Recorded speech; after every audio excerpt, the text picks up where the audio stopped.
میں دیوبند سے بریلوی حضرات کے پاس گیا مدرسے میں، تو وہیں سے میرے دماغ میں کچھ سوالات اور جو غلط فہمیاں تھیں وہاں سے دور ہونا بھی شروع ہوئیں، اور مزید سوالات نے جنم لیا۔ مثلا جو دیوبندی بریلویوں کے بارے میں کہتے تھے وہ سب جھوٹ نظر آیا، اور جو بریلوی نے شروع کیا تو پھر نہ ادھر کے رہے نہ ادھر کے رہے، تو اس سے پھر نوجوان کیسے باہر نکلیں گے؟ دیکھیں، میں تو پارشلی آپ کی بات سے ایگری کرتا ہوں، پارشلی نہیں کرتا۔ سب کچھ جھوٹ نہیں کہہ رہے، کچھ باتیں جو بریلوی دیوبندیوں کے بارے میں کر رہے ہیں وہ ٹھیک ہی کر رہے ہیں، مثلا گستاخانہ باتوں سے متعلق۔ اتنی بڑی باتیں تو وہ ابھی نہیں پڑھاتے ہیں، یعنی اب مثلا کسی دیوبندی مدرسے میں تو حسام الحرمین یا بریلوی مدرسے میں نہیں پڑھائی جاتی ہوگی، نہ پڑھائی جاتی ہے، نہ دیوبندیوں میں المعاد المفرد پڑھائی جاتی ہے، وہ خارجی کتابوں میں ہے۔ یہ یعنی جو اس طرح کا جھوٹ بولتے ہیں، جیسے بریلوی نماز میں رسول اللہ کے لیے جگہ چھوڑتے ہیں، یا یہ حضور کو اس طرح سے حاضر ناظر مانتے ہیں، یا بریلوی دیوبندیوں کے بارے میں بولتے ہیں جی یہ لوگ کوے کھاتے ہیں، یہ جو اس طرح کی جو جاہلانہ جو چیزیں، ہاں، یہ وہ چیزیں جو پبلک میں بکتی ہیں۔ چند ایک آپ نے چیزیں جس طرح شیعہ کے بارے میں بھی سنیوں نے مشہور کی ہوئی ہے کہ شام غریبہ کو یہ ہوتا ہے، لیکن یہ ساری عوامی باتیں ہیں، یہ جوڈیشری کا بیان نہیں ہے۔ اس لیے آپ دیکھیں، بڑا کوئی عالم یہ بات نہیں کرتا۔ کسی بڑے عالم سے آپ نے سنا کہ بغلوں میں بت رکھ کے آتے تھے اس لیے رفع الیدین ہوتا تھا؟ پڑھاتے تو یہی ہیں سب۔ نہیں، بڑے عالم سے مراد میں کہہ رہا ہوں ذمہ دار علماء، جن کو آپ مثلاً اگر آپ بریلویوں کی بات کر رہے ہیں تو غلام مسعود سعیدی صاحب سے تو مجھے یہ امید نہیں ہے، یا ڈاکٹر طیب القادری صاحب سے تو مجھے یہ امید نہیں ہے۔ اگر آپ دیوبند کی بات کریں تو مجھے قطعاً تقی عثمانی صاحب سے امید نہیں کہ وہ یہ کام کریں، کبھی بھی نہیں کریں گے۔ ایسے چھوٹے موٹے لوگ تو کرتے ہیں۔ اب یہ جو بڑے علماء ہیں نا، یہ خود تو آپس میں بڑے شیر و شکر ہیں جب بیٹھتے ہیں، لیکن جو نچلے لوگ ہیں ان کے اندر انہوں نے ڈیفرنسز قائم رکھے ہوئے ہیں۔ اس کی وجہ بتاتا ہوں، چندہ اوپر نہیں ہے لیکن جی چندہ۔ اچھا، میرے بھائی میکڈونلڈ کیسے کہے گا کہ کے ایف سی کے چپس جو ہیں وہ ہم سے اچھے ہیں؟ وہ تو اپنی دکان بند کروا بیٹھے۔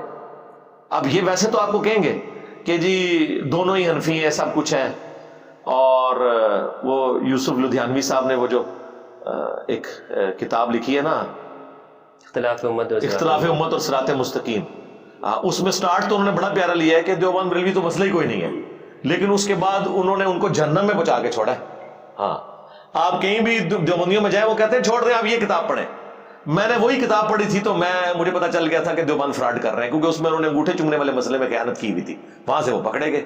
میں نے وہ لنگوٹی پکڑ لی، میں نے کہا یار یہاں آ کے تو فتاوی شامی میں واضح لکھا ہوا ہے، کیوں نہیں مان رہے؟ ٹھیک ہے نا۔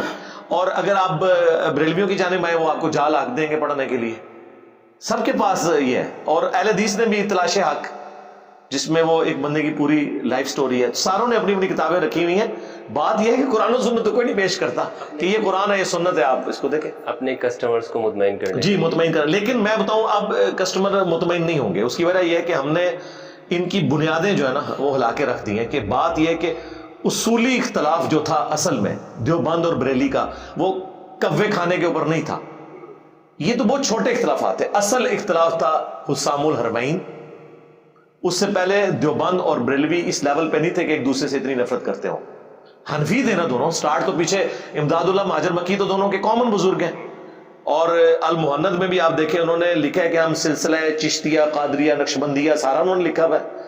اور اسی طریقے سے انہوں نے کہا کہ ہم اصول میں جو ہے وہ ابو الحسن عشری اور ابو المنصور ماتوریدی کے ماننے والے ہیں، اور ہم فقہ میں جو ہے وہ فروع میں پیروکار ہیں امام حنیفہ کے، تو سارے ہی کچھ کر رہے ہیں۔ اصل مسئلہ کھڑا ہوا ہے جب حسام الحرمین لکھ کے احمد بریلوی صاحب نے ان کے ساتھ ڈال دیا کام، اور پھر اس کی ان کو آج تک جسٹیفیکیشن دینی پڑ رہی ہے، کیونکہ کچھ باتیں تو اس میں جینون تھیں کہ جن کا جواب آنا چاہیے تھا وہ آیا نہیں، انہوں نے اپنی غلطیوں کی جسٹیفیکیشن کی۔ تو اصل اختلاف ہے جی حسام الحرمین اور المہند علی المفند۔ اب آپ یہ کہہ رہے ہیں پڑھائی نہیں جاتی، پڑھانے کی ضرورت ہی نہیں ہے میرے بھائی۔ انہوں نے مکھی کو مارنے کے لیے توپ کیوں یوز کرنی ہے؟ تو یہ توپیں انہوں نے سنبھال کے رکھی ہوئی ہیں، وہ اس سے پہلے ہی اتنی ڈیفرنسز کریٹ کر دیتے ہیں کوے کے نام کے اوپر، کبھی کچھ نام کے اوپر، کہ اس کے بعد ان کو یہ کام کرنے کی ضرورت نہیں۔ یہ تو جو تحقیقی لوگ ہیں نا ان کو پتا چلتا ہے کہ مسئلہ، یعنی میں نے آ کے یہ پوری دنیا کے اندر یہ آواز اٹھائی ہے سب سے پہلے، کبھی پلیٹ فارم سے تو یہ آواز نہیں اٹھی ہے کہ دیوبند بریلی اصل اختلاف کیا ہے، کوے کا اختلاف نہیں ہے۔ اصل اختلاف حسام الحرمین اور المہند ہے، کیونکہ وہ دونوں ایک دوسرے کو اسلام سے نکالے بیٹھے ہوئے ہیں۔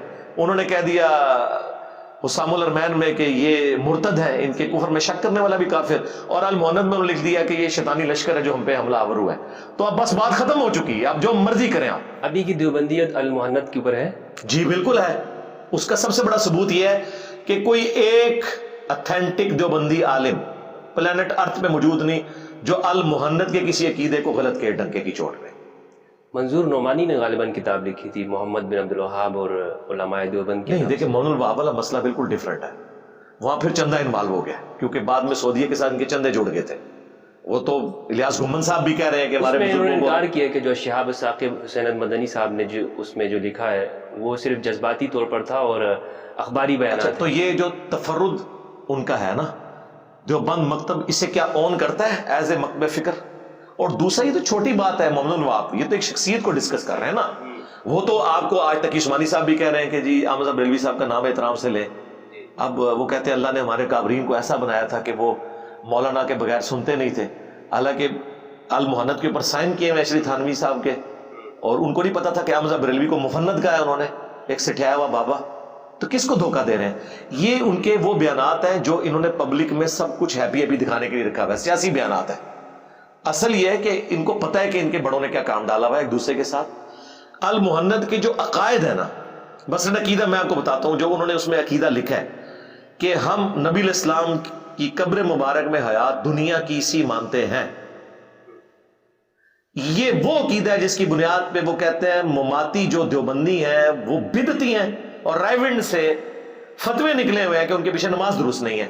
تبلیغی جماعت والے مماتیوں کو گمراہ سمجھتے ہیں اور نماز کو مکروہ تحریمی واجب الاعادہ ان کے پیچھے مانتے ہیں، اور مماتی تو سیدھا ان کو مشرک سمجھتے ہیں۔ ٹھیک ہے، وہ تو چونکہ مسجد دیوبندیوں کے پاس ہے اس لیے آپ کو نجی محفلوں میں وہ کہہ دیں کہ یہ سارے مشرک تھے، سب کے سامنے نہیں کہتے۔ اچھا، اسی طریقے سے انہوں نے لکھا ہے کہ ہم رسول اللہ کی قبر مبارک کو اللہ کے عرش کرسی سے افضل مانتے ہیں۔ تو کس دیوبندی نے اس عقیدے سے انکار کیا ہے؟ جرت نہیں کوئی کر جائے۔ اور اسی طریقے سے ہم بزرگوں کے قبروں اور سینوں سے فیض لینے کے قائل ہیں، اس چیز کو مانتے ہیں۔ اچھا، میلاد کو ایون مانے میں اس میں انہوں نے صرف قیام میلاد کے اندر اختلاف کیا ہے، ادروائز میلاد کو تو وہ مانتے ہیں۔ اب آپ کے پریکٹیکلی نہیں کر رہے، وہ اس لیے نہیں کر رہے کہ انہوں نے جو اپنا ایک علیحدہ آئیڈینٹی قائم کر لی ہے نا، اس کی وجہ سے ان کی مجبوری ہے کہ اسے سیرت النبی کا نام دیں، کر رہے وہ میلاد ہی ہیں۔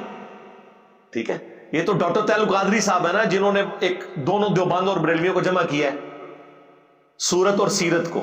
ٹھیک ہے، سورت بیان کرو، سیرت اپناؤ، یہ دو چیزیں تو انہوں نے آگے جمع کی ہیں نا، ادروائز تو یہ دونوں اپنی اپنی چیزیں پکڑے ہوئے تھے۔ بریلوی صرف سورت بیان کر رہے تھے، یہ صرف سیرت بیان کر رہے تھے۔